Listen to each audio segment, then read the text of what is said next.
नमस्कार दोस्तों, जैसा कि हमने नीट 2024, 23, 22 और 21 के क्वेश्चंस पेपर को डिस्कशन करने के लिए क्वेश्चन सीरीज को स्टार्ट किया था, जिसका इंटरनली हमने नीट 2021 का क्वेश्चंस पेपर डिस्कशन करना स्टार्ट किया था, जिसमें हमने पार्ट 1, पार्ट 2, पार्ट 3 और पार्ट 5 के वीडियो को फाइंड कर लिया है, जिसमें हमने 150 तक के क्वेश्चंस को कवर कर लिया है। ठीक है, आज के इस वीडियो में हम पार्ट 6 को कवर करेंगे, जिसके इंटरनली हम क्वेश्चंस नंबर 151 से लेकर के 160 तक के क्वेश्चंस को करेंगे। जैसा कि आपको पता है, हम प्रत्येक वीडियो में 10 क्वेश्चंस को कवर करते हैं। ठीक है, तो स्टार्ट करते हैं हम अपने फर्स्ट क्वेश्चंस को।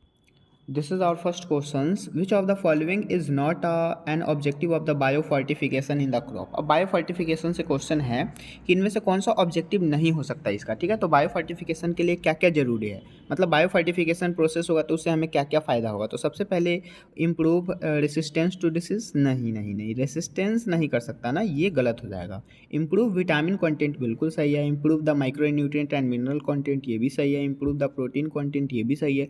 लेकिन रेसिस्टेंस कैसे कर सकता है? डिसीज़ को कॉज, मतलब कि डिसीज़ को अगर ख़त्म करना है तो हम बायोफर्टिफिकेशन प्रोसेस लगाएंगे, तो वहाँ रेसिस्ट तो नहीं हो सकता ना, इसलिए ये ऑप्शन इनकरेक्ट हो गया। अगेन आते हैं नेक्स्ट क्वेश्चन पे।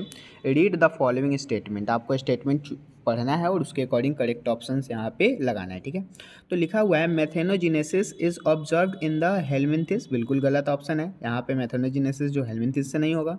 उसके बाद echinoderms are triploblastic and the coelomate animals, बिल्कुल सही बात है। इकाइनोडर्म जो होते हैं एक प्रकार के ट्रिप्लोब्लास्टिक जो होते हैं, मतलब इकाइनोडर्म जो होते हैं एक ट्रिप्लोब्लास्टिक होते हैं और सिलोमेट भी होते हैं। साथ साथ round warm have organ system level, बिल्कुल सही है। राउंड वॉर्म जो होते हैं वो ऑर्गन सिस्टम होते हैं। आप ये कहाँ पे पढ़ेंगे? एनिमल सिस्टम में पढ़ेंगे, सॉरी एनिमल किंगडम में आप ये पढ़ेंगे organ system level of organisation, जो कि राउंड वॉर्म का होता है।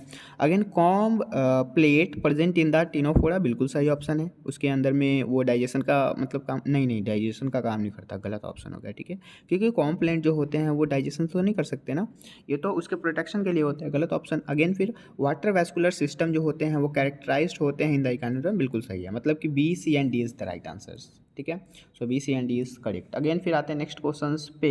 ये जो क्वेश्चंस है ये डाइजेशन एंड एब्जॉर्प्शन का है, लेकिन अब डाइजेशन एंड एब्जॉर्प्शन तो हट चुका है, तो टोटली हम सिंपल सा पढ़ लेते हैं। Sphincter of Oddi, junction of hepatopancreatic duct, जो कि ड्यूडेनम में होता है। ठीक है, आते हैं नेक्स्ट क्वेश्चंस पे। अगेन फिर नेक्स्ट क्वेश्चन यहाँ पे है, which stage of mitotic prophase show terminalisation of the chiasmata of its distinctive features. The right answer is diakinesis. Diakinesis जो प्रोसेस होता है ना, उसी के इंटरनली आपका टर्मिनलाइजेशन ऑफ कैजमाटा होता है, जहाँ से क्वेश्चन लगभग बहुत बार पूछे गए हैं। 18 में भी आया था नीट के मेरे ख्याल से 19 में भी आया हुआ था ये क्वेश्चन, और 21 में भी पूछा गया है ना, तो काफ़ी इंपॉर्टेंट है। और यही क्वेश्चन नीट 2000 आपको 22 में भी देखने को मिलेगा। ठीक है, जो कि यहाँ पे हमने लिखा नहीं है। अगेन फिर नेक्स्ट क्वेश्चन यहाँ पे देखें तो नीट 2021 और 23 दोनों में आया हुआ ये क्वेश्चन। द फ्रूट फ्लाई, मतलब बिल्कुल ही रिपीट है ये क्वेश्चन, पूरा ऑप्शन वगैरह सब कुछ।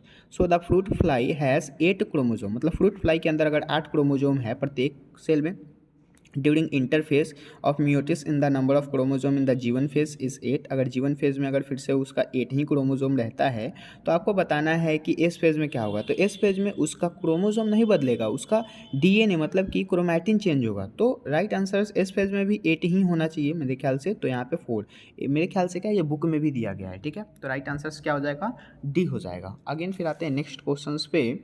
फॉर इफेक्टिव ट्रीटमेंट, एक आपको इफेक्टिव ट्रीटमेंट का नाम बताना है जो कि डिसीज़ के लिए effective treatment of the disease, earlier diagnosis and understanding its pathology is very important. उसका पैथोलॉजी बहुत इंपॉर्टेंट है।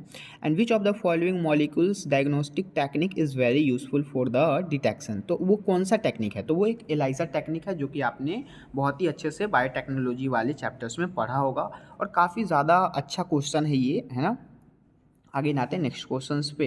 With regard to insulin choose the correct options, मतलब कि आपको इंसुलिन के रिगार्ड में बताना है कौन सा करेक्ट ऑप्शंस है। तो यहाँ लिखा हुआ है C peptide is not present in the mature insulin, बिल्कुल सही है। C peptide mature insulin, mature नहीं इंसुलिन में होता ही नहीं है। अगेन फिर in insulin produced by the D R N A तो हो ही नहीं सकता, गलत है।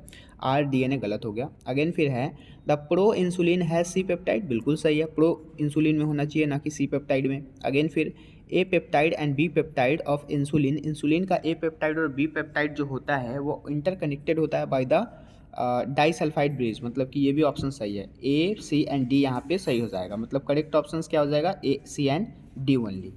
अगेन फिर आते हैं नेक्स्ट क्वेश्चंस पे। नेक्स्ट क्वेश्चन से यहाँ पे मैचिंग पूछा गया है और इस मैचिंग में क्या कहा जा रहा है, एस्परजिलस नागर। तो एस्परजिलस नागर किसका मतलब कि मैचिंग हो सकता है यहाँ पे, एस्परजिलस नागर जो होगा वो सिट्रिक एसिड का मैचिंग हो जाएगा। Again Acetobacter aceti. अब एसिडोबैक्टर एसिडी, एसिडिक एसिड, आपको एसिडोबैक्टर से ही समझ में आ रहा होगा कि एसिडिक एसिड का है ये। अगेन फिर यहाँ पे है क्लोट्रीडियम और उसके बाद ब्यूटिकम। तो इसका राइट आंसर से यहाँ पे ब्यूटेरिक एसिड हो जाएगा, क्योंकि लास्ट में आपको यहाँ पे ब्यूटाइलिकम दिख रहा है। और लास्टली यहाँ पे हमारा लैक्टोबैसिलस बन गया, जो कि किस में होता है, लैक्टिक एसिड में होता है। तो बिल्कुल ही सिंपल से आपको ऑप्शंस नज़र आ रहे हैं यहाँ पे, और 3, 1, 4 and 2 is the correct options. ठीक है, अगेन आते हैं फिर नेक्स्ट क्वेश्चंस पे। नेक्स्ट क्वेश्चन यहाँ पे फिर से मैचिंग पूछा गया है, मेटामेरिक एंड कैनाल सिस्टम, जो कि आपका किस चीज़ का पार्ट है, तो ये आपका एनिमल सिस्टम का, एनिमल किंगडम का पार्ट है। तो मेटामेरिज्म जो होता है वो एनालिडा में होता है। कैनाल सिस्टम किस में देखने को मिलता है, पॉरीफेरा में देखने को मिलता है। कॉम्ब प्लेंट किस में देखने को मिलता है, अभी कॉम्ब प्लेंट का क्वेश्चन हमने अभी देखा था इसी वाले मतलब कि वीडियो में। ठीक है, कॉम्ब प्लेंट का राइट आंसर से यहाँ पे क्या हो जाएगा, टीनोफोरा हो जाएगा। और लास्टली हमारा यहाँ पे टीनोब्लास्ट जो होता है वो क्या हो जाता है, सिलेंट्रेटा। ठीक है, तो करेक्ट ऑप्शन से यहाँ पे 3, 4, 2 एंड 1 हो जाएगा। Again next and last question हमारे इस वीडियो का कहा जा रहा है, इफ़ एडिनोसिन मेक 30%, अगर एडिनोसिन के पास 30% क्या है, डीएनए मॉलिक्यूल है। ओके, उसके बाद फिर पूछा गया what will be the percentage of thymine, thymine का परसेंटेज बताना है, गुआनिन का और साइटोसिन का, मतलब तीनों का आपको परसेंटेज बताना है। ठीक है, तो एडिनिन जो है वो अगर 30% डीएनए मॉलिक्यूल का कवर कर रहा है, तो आपको पता होना चाहिए कि एडिनिन किसके बराबर होता है, थायमिन के बराबर होता है। तो एडिनिन अगर 30% है तो थायमिन भी 30% हो जाएगा। ठीक है, और बाकी एक ही ऑप्शन से आपका सब लग सकता था।